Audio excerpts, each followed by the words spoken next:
So dramatic. Babies are tougher than you think. My aunt's voice cracked through the family group chat. Her reply arrived with a flood of photos. Her and her husband, wine glasses raised against Dubai's skyline. A reminder that my grief was background noise to their luxury. I stared at the glowing screen in the dim corner of the NICU waiting room, listening to the beeps of the monitors, each sound tethered to my fragile little boy. The walls smelled of sanitizer and burnt coffee, and yet the group chat was alive with heart emojis for my aunt's vacation outfits. Not one message about my son. Not one prayer. And in that silence, in their absence, something inside me broke. Hi everyone. My name is Marissa. And this is the story of how a family's cruelty left me alone in the hospital cafeteria, until one message shattered everything I thought I knew about them. I had messaged, "We're in the NICU. Please pray." Simple. Raw. A mother's cry. Instead, what I got back was laughter disguised as indifference. Photos of beaches, captions about living life, cousins arguing over who had the better angle in front of Burj Khalifa. My hands trembled around the phone not because of anger, but because I realized my son's first breaths meant nothing to them. Each day blurred into the next. The hiss of oxygen. Nurses moving like shadows.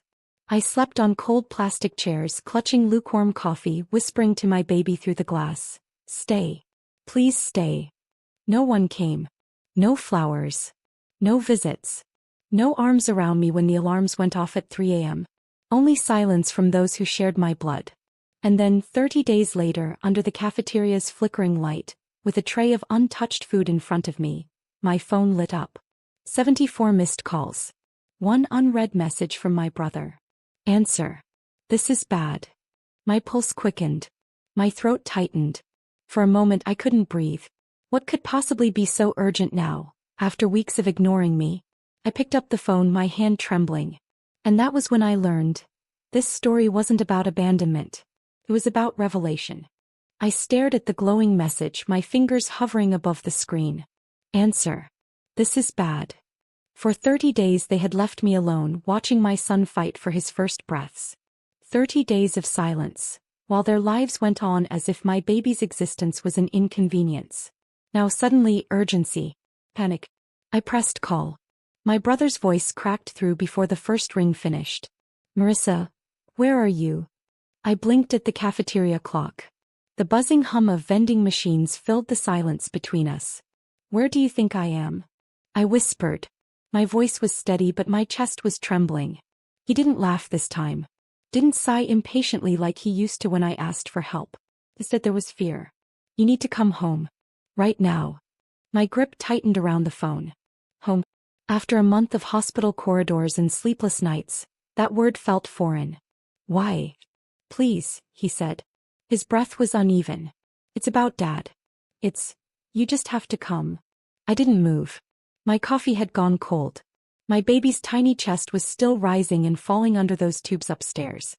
How dare they summon me, now of all times, as if their crisis suddenly outweighed mine. "You ignored me," I said flatly.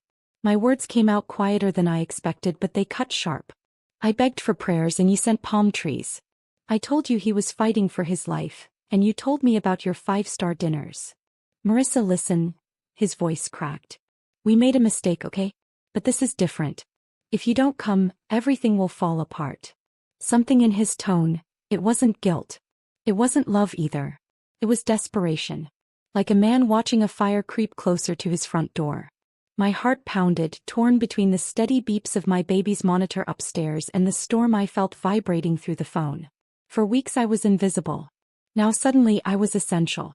And that was when it struck me, they didn't need me for comfort. They needed me for something else. Something far darker. I slid the phone into my palm, my reflection staring back at me in the cafeteria's smeared glass window. And for the first time in weeks I felt it. Not despair. Not helplessness. Leverage. I sat frozen in the cafeteria chair, my brother's desperate words replaying in my head. "If you don't come, everything will fall apart."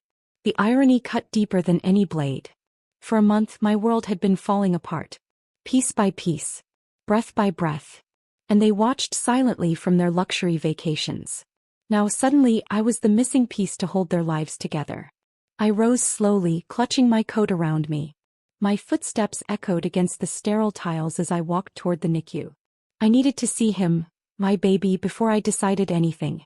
Through the glass I watched his chest rise, shallow and slow. Tubes curled around his tiny body, fragile and fighting. The machines hummed, steady and loyal, more faithful than my own blood. I whispered against the glass. "Don't worry, sweetheart. Mommy won't let them take from us again." The nurse caught my eye, sensing the storm in me.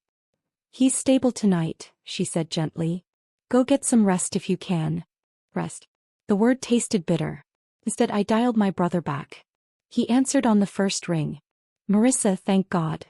"Tell me," I interrupted. My voice was low, deliberate. "What's going on?" Silence. Then a sigh. "Dad, he signed something. Papers. He put your name on them without asking. Now it's bad. Some people are threatening to." His words tangled. Fear coated every syllable. "Papers. My name. Without asking." I pressed my back against the cold wall, forcing air into my lungs. They had ignored me, dismissed me, ridiculed me, yet behind closed doors they had tied my name to their schemes. My absence hadn't protected me. It had made me useful. "Marissa, please," he begged. "You're the only one who can fix this." The truth settled like ice in my veins. They didn't want me. They wanted what I carried, not in my arms but on paper. And for the first time in my life I didn't crumble under their need. I smiled. A slow, dangerous smile no one in my family had ever seen before. Because suddenly the tables had turned. They thought I was weak. They thought I was invisible. But now I held the one thing they couldn't ignore. And I wasn't about to give it back.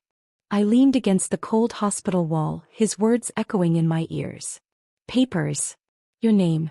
Without asking." The cafeteria clock ticked past midnight, but I was wide awake. My father, the same man who had told me I was too sensitive when I cried as a child, had written my name into something dangerous. And now the very people who ignored my son's fight for life needed me to save theirs. I walked outside into the hospital courtyard, where the night air bit at my cheeks. Streetlights buzzed above me, washing the ground in pale yellow. My brother was still on the line, his voice pleading. "Marissa, please, it's not safe. They're asking questions. If you don't come." "Stop," I said firmly. My tone startled even me. "Tell me exactly what Dad did." Pause. Then his shaky confession. "He transferred the family trust, the accounts, the land deeds. He put you as co-signer. He thought it would look respectable. But now the people he owes." He swallowed. "They're furious. They're saying you'll be held responsible too." My breath caught. Land deeds. Accounts. Responsibility. My name shackled to their debts like a prisoner's chain. And suddenly the picture sharpened. This wasn't a family oversight. This was strategy. They had ignored me publicly but used me privately as their shield. My absence at dinners and reunions made me easy to silence, easy to sign over, easy to blame. Only now the cracks had spread too far. They couldn't hide me anymore. "Marissa," my brother whispered urgently. "Come home before it's too late." Home. The word stung. That house had never been home. It had been a stage where I played the fool, laughed at their jokes, begged for their scraps of affection. But this time I wasn't stepping onto their stage. "I'll think about it," I said softly. And then I hung up. The silence afterward was thick, electric. For the first time in weeks I didn't feel invisible. I felt powerful. I pulled out my phone again, scrolling past their glossy vacation photos, past the fake smiles. And there it was, the group chat still buzzing with their shallow updates. My finger hovered above the keyboard. They thought I'd walk blindly into their trap. But I was about to remind them. I wasn't just a name on their papers. I was the storm they had signed into existence. I slipped back into the cafeteria, the smell of burnt coffee clinging to the air. The hospital was hushed now. Only the occasional squeak of shoes down polished floors. My phone rested heavy in my palm, glowing with unanswered calls. They wanted me to rush home. To step into their mess. To clean it with my name, my presence, my silence. I opened the group chat. For a long moment I just stared at their Dubai photos. My aunt in oversized sunglasses, my cousins clinking champagne, captions like, "Family means everything," red heart, plastered over skylines. Family. Everything. I typed slowly. He's stable tonight. I'll be here in the NICU until morning. No one replied. Not a single heart. Not a single prayer. My words floated there like a ghost in the thread of their glittering lives. And that was when my plan crystallized. If they had used my name without my consent, then my name had power. And if they believed I was weak, then their blindness would be my weapon. I pulled out the folder I had tucked deep in my hospital bag. Bills, forms, scribbled notes. I had been documenting everything since the day my baby was admitted. Every ignored call. Every unanswered message. Every piece of silence. Proof of their absence. Proof of what family really meant to them. Now I had another stack to build. Their papers. The ones my father had signed. The ones binding me to debts I never agreed to. If they thought I would cave, they didn't know me anymore. I whispered into the quiet cafeteria. You made me invisible. But you wrote my name in ink. And now, you'll regret giving me that pen. My son stirred upstairs, his monitors softly chiming, grounding me. His fight gave me mine. I messaged my brother privately. If Dad wants to talk about the papers, he'll come here. To the hospital. Tonight. Within seconds, 3 dots appeared. Then vanished. Then appeared again. And just like that, the silence I had known for weeks broke. Because they weren't the only ones who could summon me. Now I was summoning them. The hospital's sliding doors whispered open just after 1 a.m. I knew the sound before I turned. Heavy footsteps, the faint shuffle of polished shoes against tile. My father entered first. His hair was combed too neatly, his suit jacket clinging to him like armor. Behind him, my brother, eyes darting nervously. My aunt wasn't there. She had probably stayed in Dubai, still sipping champagne while the cracks split at home. For a moment no one spoke. The fluorescent lights hummed above us, making the silence unbearable. Finally my father broke it. Marissa. We need to talk. I studied him. The same man who had sent me off to the world with nothing but criticism now stood in front of me with pleading eyes. His face carried the weight of someone who had built his kingdom on borrowed bricks, and knew the walls were about to collapse. I gestured to the cafeteria table. Talk. He sat, stiff and uncomfortable, while my brother hovered behind him like a shadow. I put your name on some documents, Dad began, his voice low, almost rehearsed. It was a safeguard. To protect the family legacy. I thought. No, I cut him off. You didn't think. You used me. Without permission. His jaw tightened. Don't start with accusations. This is bigger than you, Marissa. Bigger than me. The phrase I'd heard my whole life. Whenever I asked for help. Whenever I cried. Whenever I dared to need something. But this time I leaned forward, my voice sharp but calm. No. For once, it is me. My name. My liability. My future. And if you want me involved, then we do it on my terms.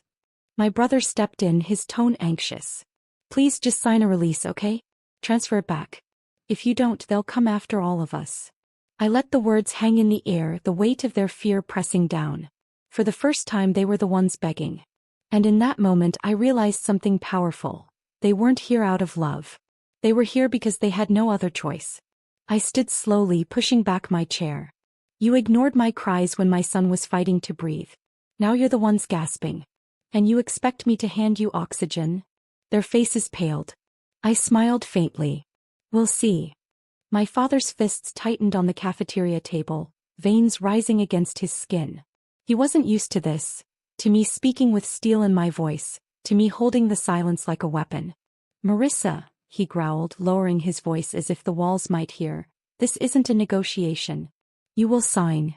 I leaned back in my chair, folding my arms. Controlled. The way a person sits when they know they hold the last card. You put my name down without asking me. Now you're right, it's not a negotiation. It's leverage. My brother stepped closer, desperate. Marissa, please. If you don't, they'll ruin us. Everything Dad worked for will vanish. My lips curved. Everything he worked for? Or everything he gambled with? Silence cut the air. I pulled out my phone and tapped the folder I'd been building for weeks. Screenshots of every unanswered message, every ignored call. The proof of their neglect wasn't just my memory anymore. It was documented. Lines of silence and cruelty stitched into digital evidence. I turned the screen toward them. See this? When I begged for prayers, you sent palm trees. When I cried for help, you shared dinners in Dubai. I've kept it all. Every post. Every silence. If they want to come for me, I'll show them what kind of family signed my name behind my back. I'll show the courts. The press. Anyone who needs to see the truth. My father's face drained of color. You wouldn't. I leaned in, my voice a whisper sharp enough to cut. Try me. The monitors upstairs chimed faintly, reminding me of the fragile heartbeat that had given me this courage. My son had fought without their prayers. Without their love. He had shown me strength I never knew I carried. I rose to my feet, gathering my coat. If you want me to clean up your mess, here are my terms. You pay every one of my son's medical bills. You sign over the deed to Mom's old house, to me in full. And from this day forward, you don't breathe my name without my permission. Their silence was deafening. For the first time I saw it, fear in my father's eyes. And it wasn't of the men he owed. It was of me. My father's mouth opened, but no words came. His power, the same power he had wielded over me my entire life, collapsed in silence. My brother shifted uncomfortably beside him, torn between loyalty and fear. I let the pause stretch. Let them feel the weight of it. The beeping monitors upstairs reminded me of my baby's steady fight, each sound a drumbeat of truth. I wasn't weak anymore. You think you've cornered me, I said quietly, but you handed me the pen when you forged my name. And now I'll write the ending. My brother's eyes darted up. Marissa, don't. But I already was. I pulled a single envelope from my bag. A copy of the hospital's financial ledger I'd requested that morning. Every unpaid bill, every mounting charge. I slid it across the table.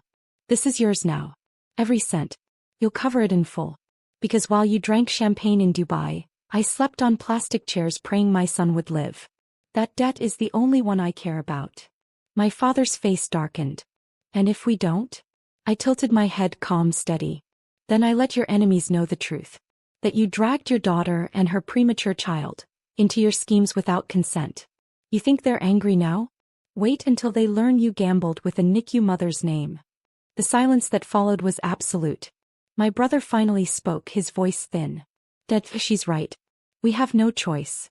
My father's hands trembled as he signed the draft transfer I'd prepared, giving me full ownership of my mother's house. With every stroke of his pen, the power he once stole from me shifted back into my hands. I slipped the paper into my bag, my heartbeat steady. When I walked upstairs to the NICU, I pressed my hand to the glass where my son lay sleeping, his tiny chest rising with effort. It's over, I whispered. You and we're free now. Behind me, the sound of their footsteps faded, hollow and defeated. And for the first time in my life, I didn't chase after their love. I walked into the hum of machines, into my son's fragile, precious breath, carrying the only family that had truly chosen me. Poetic justice wasn't loud. It was quiet. It was calm. It was me finally untethered.